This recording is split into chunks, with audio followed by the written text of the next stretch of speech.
चलो दोस्तों, आप सभी का एक बार फिर से स्वागत है हमारे इस यूट्यूब चैनल पे।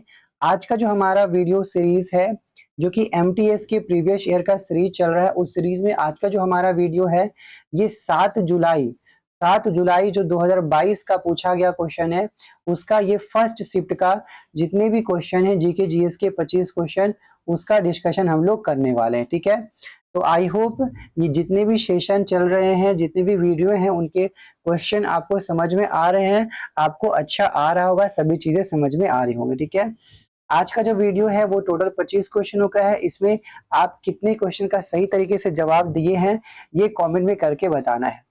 और मुझे बहुत अच्छा लग रहा है कि आप लोग हमारे चैनल को सब्सक्राइब कर रहे हैं।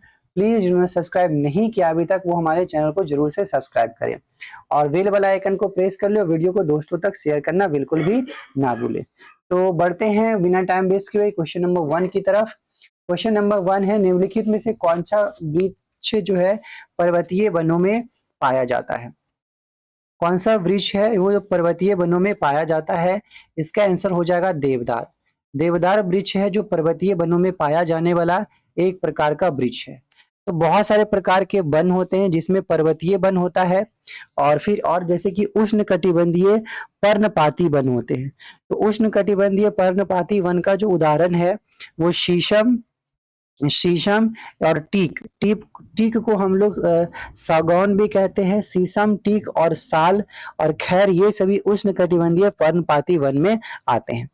एक और शीतोष्ण सदाबहार वन होते हैं, जिसमें जिसमें जो है आबनूस आता है। ये जो होते हैं वो शीतोष्ण सदाबहार वन में आते हैं।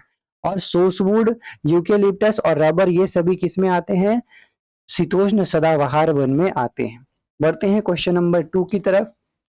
चाप चार कूट उत्सव भारत के किस राज्य में मनाया जाता है? जो चाप चार कूट उत्सव है, भारत के किस राज्य में मनाया जाता है? तो इसका जो आंसर हो जाएगा मिजोरम। ये मिजोरम राज्य में मनाया जाता है चाप चार कूट उत्सव। अच्छा, बात कर लेते हैं गोवा की। तो गोवा में कौन सा उत्सव मनाया जाता है? तो गोवा में उत्सव मनाया जाता है, एक का नाम है कार्निवल। तो ये उत्सव आपको याद रखना है। जो कार्निवल उत्सव है, ये गोवा में मनाया जाने वाला एक उत्सव है।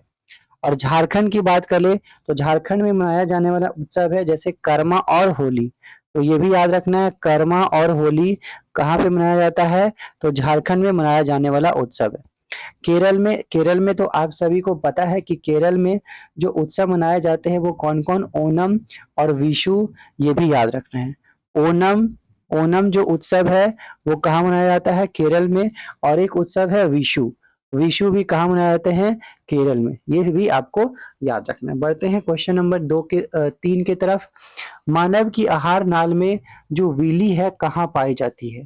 विली ये कहाँ पाई जाती है? तो विली जो है वो मानव के आहार नाल में छोटी आंत में पाई जाने वाली है। विली का काम क्या होता है? जो हमारा भोजन होता है, उस भोज्य पदार्थ का अवशोषण में ये मदद करता है। अच्छा, बात कर ले अग्न्याशय की। तो अग्न्याशय जो है वो हमारे आहार नाल का दूसरी मतलब हमारे शरीर की दूसरी सबसे बड़ी ग्रंथि है। पहली कौन सी है? यकृत। यकृत हमारे शरीर की सबसे बड़ी ग्रंथि में से मानी जाती है। क्वेश्चन नंबर 4 की तरफ बढ़ते हैं। निहंग सिख योद्धाओं की एक पारंपरिक लड़ाई शैली है जिसे गतका के नाम से जाना जाता है, जो कि ये सभी अपने आत्म रक्षा के लिए भी इस्तेमाल करते हैं और खेल के लिए भी इस्तेमाल करते हैं। तो बताना ये है कि ये किस राज्य से उत्पन्न हुई थी? इसका जो आंसर हो जाएगा पंजाब। ये पंजाब राज्य से उत्पन्न हुई थी। बढ़ते हैं 5 नंबर क्वेश्चन की तरफ। युद्ध के नाम और वर्ष में निम्नलिखित युग्मों में से कौन सा या सही सुमेलित है? बताना है। एक में है बक्सर का युद्ध, जो कि 1764, बिल्कुल सही है। बक्सर का युद्ध जो है 1764 में हुआ था। किसके किसके बीच हुआ था बक्सर का युद्ध 1764 में? तो अंग्रेज एवं मीर कासिम और अवध के नवाब सिराजुद्दौला और मुगल सम्राट शाह आलम द्वितीय के बीच में हुआ था, जिसमें अंग्रेज है जो जीत गया था। ठीक है। और प्लासी का युद्ध 1757, प्लासी का युद्ध कब हुआ था? ये भी सही है, 1757 में। इसका अगर डेट की बात करें तो 23 जून 1757 को हुआ था। 23 जून 1757 को हुआ था प्लासी का युद्ध।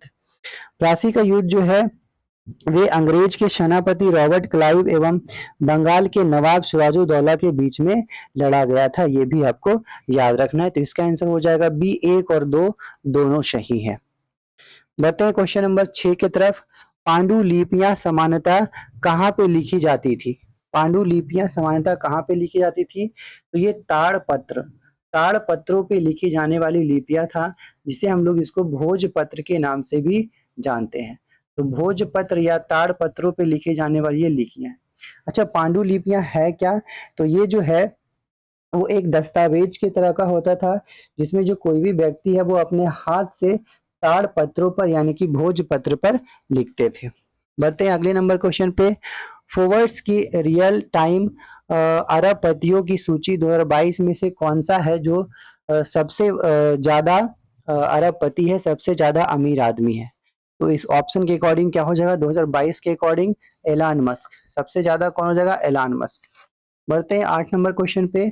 भारतीय संविधान के अनुच्छेद 43 बी को किसके रूप में जोड़ा गया था? जो 43 बी है वो किस चीज के रूप में जोड़ा गया था? तो राज्य के नीति निर्देशक तत्वों के रूप में जोड़ा गया है, जो कि 43 का बी में डिस्कशन किया गया है। ठीक है। अच्छा, बात कर लेते हैं मौलिक अधिकार का। तो जो मौलिक अधिकार है ये हमारे भाग 3 में, और अनुच्छेद क्या है इसका? अनुच्छेद 12 से लेकर के 35 तक, 12 से लेकर के 35 तक का डिस्कशन किया गया है। अभी तक टोटल हमारे पास अभी जो है प्रेजेंट में 6 मौलिक अधिकार हैं। इससे पहले 7 था, जिसमें संपत्ति के अधिकार को हटा दिया गया।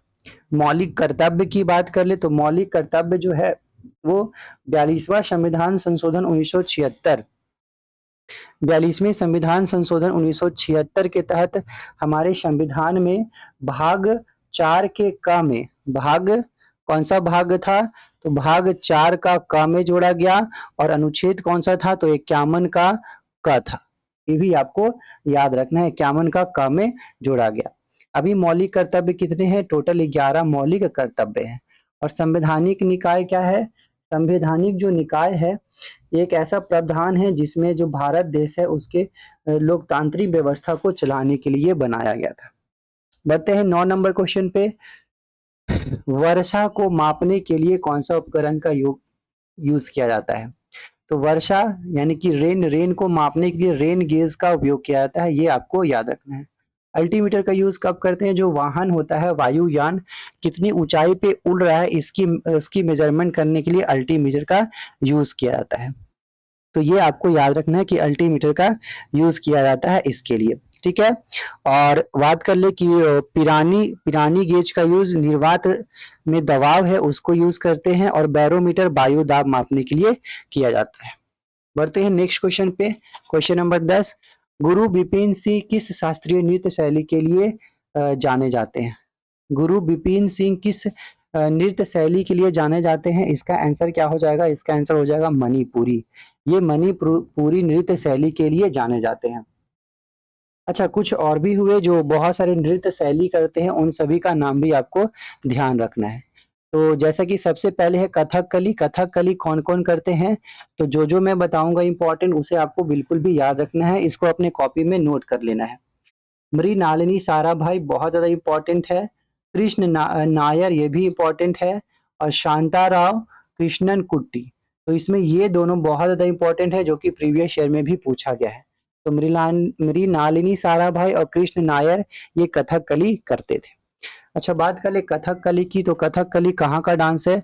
तो ये केरल का डांस है कथकली, ये भी याद रखना है। कथक कथक करने वाले सबसे जो फेमस है बिरजू महाराज और लच्छू महाराज, ये इसमें सारे इंपॉर्टेंट है। सितारा देवी भी कथक करती हैं, और गोपी कृष्ण और शोभना नारायण और अच्छन महाराज और मालविका सरकार। तो मालविका सरकार ये सभी आपको नाम याद रखने हैं। तो ये सभी है जो कथक करते हैं। बात करें कथक की, तो जो कथक है ये उत्तर भारत यानी कि यूपी का फेमस नृत्य है। मणिपुरी की बात कर ले तो इसके गुरु अमली सिंह, फिर अताम्ब सिंह, झावेरी बहनें भी बहुत फेमस है, जिसमें 4 बहनें हैं, दर्शन, नैना और सुवर्णा और रजना। तो ये चारों झावेरी बहनें का नाम भी आपको याद रखना है। सविता मेहता, गुरु बिपिन सिंह, जो कि अभी क्वेश्चन में पूछा गया था, गुरु बिपिन सिंह, चारू माथुर और सोनारिका सिंह और बिंबावती, ये सभी चीज आपको याद रखना है। मणिपुरी मणिपुर का है और बिहू कहाँ का है, असम का एक फेमस लोक नृत्य है। आई होप ये सभी को आप नोट कर चुके होंगे। बढ़ते हैं क्वेश्चन नंबर 11 की तरफ। नींद की बीमारी के लिए निम्नलिखित में से कौन सा जीव जिम्मेदार है? जो नींद की बीमारी हो जाती है उसके लिए प्रोटोजोआ जिम्मेदार है। नींद की बीमारी के लिए कौन जिम्मेदार है? प्रोटोजोआ। प्रोटोजोआ के कारण नींद की बीमारी हो जाती है। अच्छा, उसका नाम क्या है? तो याद रखना है ट्रीपेनोसोमा। नाम क्या है? पेनोसोमा। ये नाम आपको याद रखना है, ट्रीपेनोसोमा, जिसके कारण एक ऐसा प्रोटोजोआ है जिसके कारण नींद की बीमारी होती है, जो कि हमारे मस्तिष्क को क्या करता है? प्रभावित करता है। अच्छा, ये फैलती किससे है? तो एक सीसी नाम का मक्खी है। किस नाम का मक्खी? सीसी नाम का मक्खी है, जिससे ये फैलती है। जिससे ये क्या करती है? फैलती है। ये भी आपको याद रखना है, सीसी नाम के मक्खी से। बढ़ते हैं 12 नंबर क्वेश्चन पे। कोई बल्लेबाज अपने विकेट की रक्षा के उद्देश्य से या विरोधी टीम की सहमति के अलावा यदि गेंद को 2 बार हिट कर दे तो वो क्या हो जाएगा? तो उसे आउट घोषित कर दिया जाएगा। बी आंसर सही है। हरिप्रसाद चौरसिया एक वादक है। हरिप्रसाद चौरसिया किस वाद्य यंत्र के वादक हैं? कौन सा वाद्य यंत्र बजाते थे हरिप्रसाद चौरसिया? तो ये आपको बताना है। हरिप्रसाद जो चौरसिया है ये बांसुरी के बहुत अच्छे वादक थे। ये बांसुरी के लिए बहुत ज्यादा फेमस थे, ये भी याद रखना है। अच्छा, और भी बांसुरी बजाने वाले कौन है? तो उनका नाम भी आप याद कर लीजिए। सबसे पहला है जो बांसुरी बजाने वाले, वो है पन्ना लाल घोष। पन्ना लाल घोष, इनका भी नाम आपको याद रखना है। और उसके बाद राजेंद्र कुलकर्णी, राजेंद्र राजेंद्र कुलकर्णी, राजेंद्र कुलकर्णी, आपको इसका इनका भी नाम याद रखना है। और उसके बाद राजेंद्र प्रसन्ना, और कौन है? राजेंद्र राजेंद्र प्रसन्ना, इनका भी नाम आपको याद रखना है। और फिर कुंजमणि, कुंजमणि, बी कुंजमणि का भी नाम आपको याद रखना है। कुंजमणि, इनका भी नाम आपको क्या रखना है? याद रखना है। ये सभी बांसुरी बजाते थे। अच्छा, अगर बात कर ले मेंडोलिन की, तो मेंडोलिन जो है बजाने वाले कर्नाटक के एक थे, जिनका नाम है श्रीनिवास। श्रीनिवास आपका नाम याद रखना है। गिटार बजाने वाले कौन है? वैजू धर्मजन, जो कि केरल में रहते हैं। गिटार कौन बजाते हैं? वैजू वैजू जो धर्मजन है वो केरल में रहते हैं, वो गिटार बजाते हैं। और शहनाई के लिए तो आप सभी को पता है बिस्मिल्लाह खां, जो कि बिहार के डुमरांव के रहने वाले हैं। शहनाई बिस्मिल्लाह खां। बढ़ते हैं अगले क्वेश्चन पे। खजुराहो के मंदिर जो मंदिरों की किस शैली का एक शानदार उदाहरण है? खजुराहो का मंदिर जो है वो बेशर शैली का एक बहुत अच्छा उदाहरण है, आपको याद रखना है। सॉरी, इसका जो आंसर हो जाएगा बेशर शैली नहीं होगा। इसका जो आंसर हो जाएगा खजुराहो का मंदिर जो है ये नागर शैली का उदाहरण। सॉरी, इसका आंसर क्या हो जाएगा? नागर शैली का ये उदाहरण है। ठीक है, तो इसका आंसर हो जाएगा नागर शैली। अच्छा, और कुछ कुछ प्रमुख उदाहरण है, जैसे कौन कौन शैली का, वो भी आपको याद रखना है। जैसे नागर शैली के प्रमुख मंदिर, जैसे कि खजुराहो का मंदिर, और फिर कदैरिया महादेव का मंदिर, और पुरी का जगन्नाथ मंदिर, और मोढेरा का जो सूर्य मंदिर है, और कोणार्क का सूर्य मंदिर। तो ये सभी इंपॉर्टेंट है जो कि नागर शैली में बनाए गए हैं। द्रविड़ शैली की बात करें तो द्रविड़ शैली की वजह से मीनाक्षी मंदिर जो कि मदुरई में है, रंगनाथ मंदिर जो कि तमिलनाडु में है, और सोमेश्वर मंदिर, ये सभी द्रविड़ शैली के मंदिर हैं। वेशर शैली के मंदिर कौन से हैं? एहोल का मंदिर, बेलूर का जो बेलूर द्वारा समुद्र मंदिर, और सोमनाथपुरम मंदिर, और एलोरा का कैलाश मंदिर, ये सभी वेशर शैली के उदाहरण हैं। पूर्वी शैली जैसे लिंगराज मंदिर और मुक्तेश्वर मंदिर, परशुरामेश्वरम मंदिर और ब्रह्मेश्वर मंदिर, अनंत वासुदेव मंदिर, ये सभी पूर्वी शैली के उदाहरण है। इसको आप अच्छे से अपने कॉपी में नोट कर लीजिए। 15 नंबर क्वेश्चन, कौन सा सरकार जो है, कहाँ का सरकार रेड लाइट ऑन गाड़ी ऑफ अभियान शुरू किया था? तो ये हो जाएगा दिल्ली। और ये किस लिए था? तो ये जो वहाँ का प्रदूषण है उसको बचाने के लिए किया गया था, प्रदूषण खत्म करने के लिए। अब है 16 number question, total recall my unbelievably true life story, इसकी आत्मकथा है। तो इसका जो आंसर हो जाएगा वो हो जाएगा अर्नाल्ड श्वार्ज़नेगर।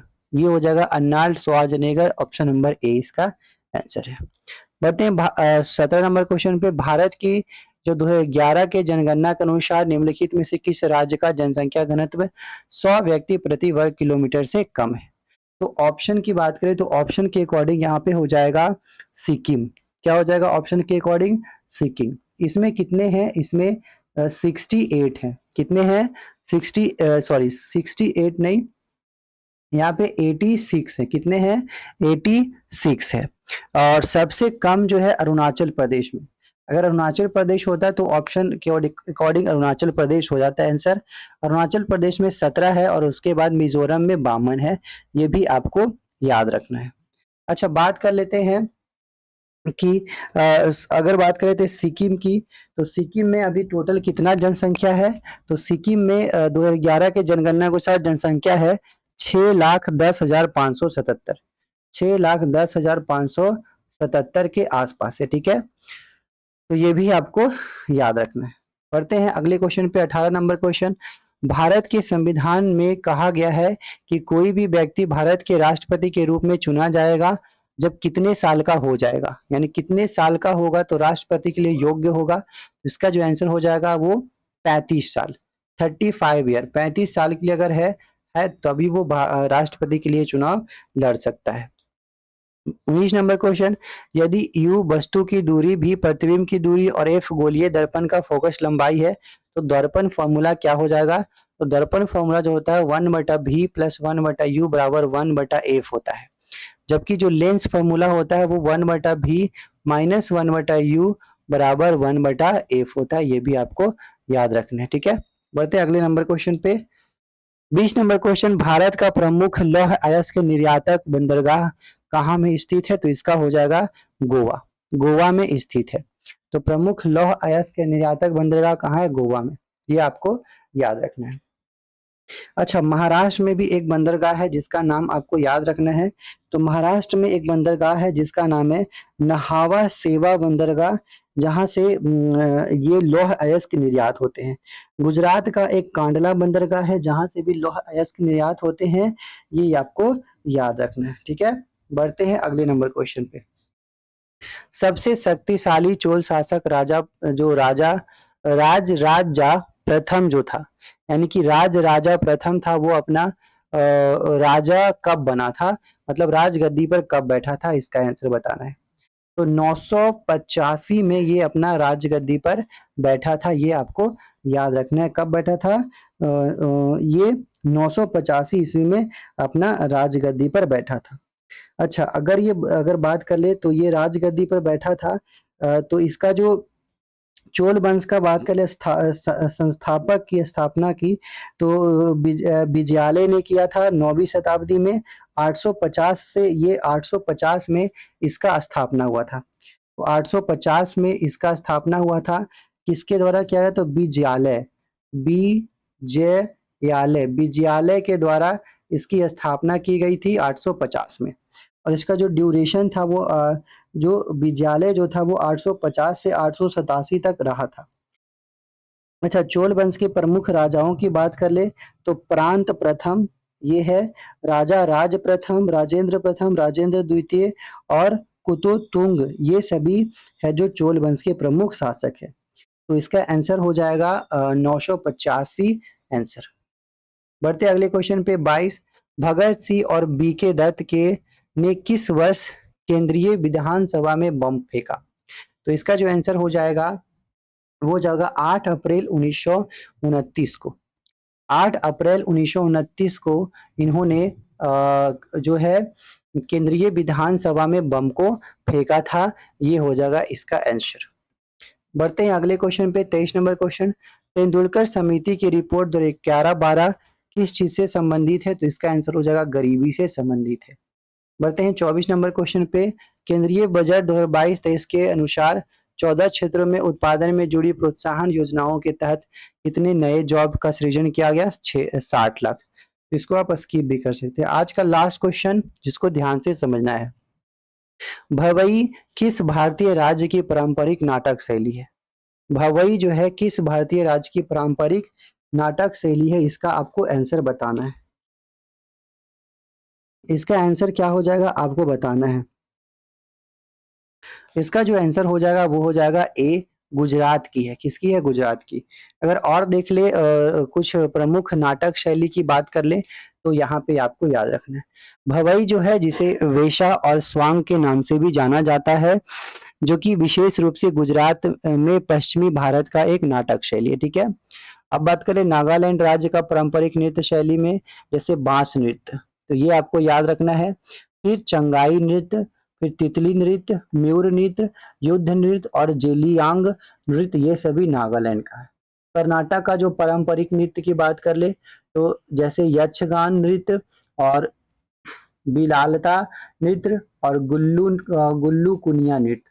तमिलनाडु राज्य की बात कर ले तो तमिलनाडु का कौन कौन सा है? जैसे भरतनाट्यम और करगटम और कुंभी, और एक याद रखना है माइल अट्टम। तो अट्टम भी बार बार पूछा है। तो ये सभी चीज आपको याद रखने हैं। आई होप ये सभी क्वेश्चन का डिस्कशन आपको अच्छे से समझ में आया होगा। मिलते हैं हम लोग किसी और वीडियो में। आज के लिए इतना ही। जय हिंद,